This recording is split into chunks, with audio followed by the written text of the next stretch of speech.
Unapoanza kuwekeza kwenye cryptocurrencies, lengo lako la kwanza kabisa linatakiwa kuhakikisha kwamba haupotezi pesa. Usipoteze pesa zako ulizoanza nazo kuwekeza.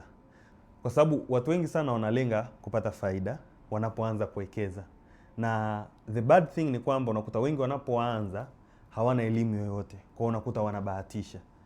Kwa sasa kama ukiingia na lengo la kutafuta pesa na hauna elimu, hauna ufahamu, hauna uelewa, obviously uwezekano mkubwa utakuwa ni kwenye nini? Kupoteza pesa. Lakini ukiingia na ile mindset kwamba nataka nihakikishe kwamba nawekeza, ndio lengo langu ni kuelewa jinsi gani huu ulimwengu unafanya kazi, teknolojia inavyofanya kazi, na ukaja na lengo la kwamba mimi sitaki kupoteza mtaji wangu, utajikuta kwamba unatafuta project ambazo haziahidi miujiza, lakini unajua ndani ya miaka 4-5 hii project itaendelea kuwepo. Kwa ndani ya miaka 4-5 unakuwa unajipa nafasi kubwa sana ya kujifunza, unakuwa unajipa nafasi kubwa ya kukua, na hapo sasa ukiwa na mindset hiyo ndio unaweza ukaona yale matokeo makubwa ambayo watu wengi wanaoingia kwenye crypto wanakuwa wanayapata.